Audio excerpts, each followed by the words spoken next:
Hi closet people, it is Friday and I am Sarah as usual.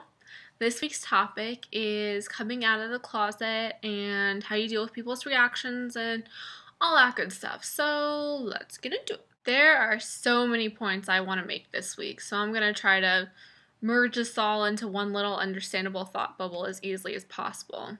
First, I think it's important for me to point out that I don't know if I have a prominent coming out story.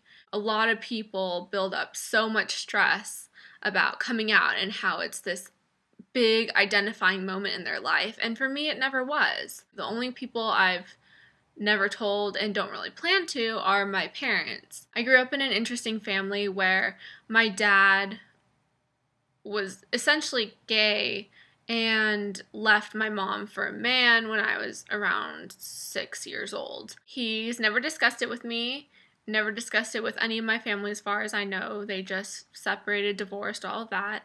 And because of that, it was always kind of a belief of mine that being gay was not okay and something that shouldn't be discussed and something that was looked down upon because my dad tried so hard to hide it.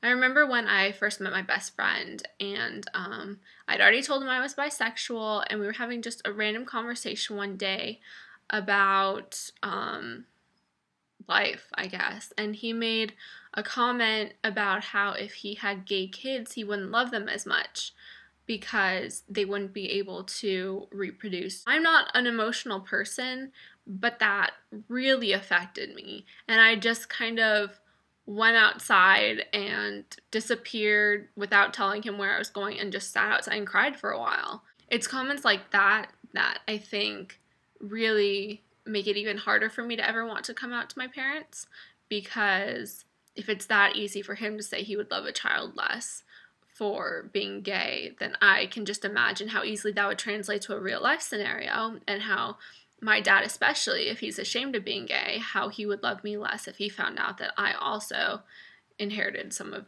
that preference. I live in a super liberal area, and I'm very fortunate to be able to do so because I've never experienced what it feels like to be afraid of getting beaten up for your sexuality, or harassed, or teased, or harmed in any way. I've never had that feeling, and I think that's why it's made it so much easier to just tell people what my sexuality is. In this day and age, being gay should not be a giant secret. It should be something like a shoe size to people, that you're either size 7 or a size 8, just like, you're either gay or straight or anywhere in between. The most important thing I can emphasize about coming out is that you have to be 100% confident in who you are. I remember specifically having a conversation. I was telling an acquaintance who had recently come out as a lesbian, and I told her, hey, I think I'm bisexual, just to let her know that she wasn't alone in coming out. And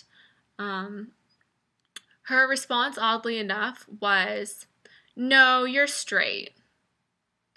And I was like, "No, I think I like girls. I've had a major crush on a girl for couple years now, and it's pretty serious, and I don't know what to do next other than maybe pursue it further." And she just told me that I was straight and that essentially I needed to get a new group of friends who were straight because I didn't really fit in with her and her gay friends.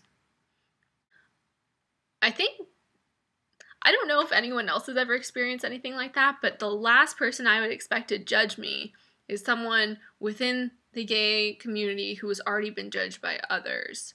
Most importantly, though, I just say be true to yourself. And as long as you're true to yourself, haters are gonna hate, but if you're being you and you're being you to the best of your ability with as much pride and confidence as you can be, you're going to go far. And all the people that try to bring you down are just going to be stuck doing that for the rest of their lives. Have a wonderful and fabulous 4th of July.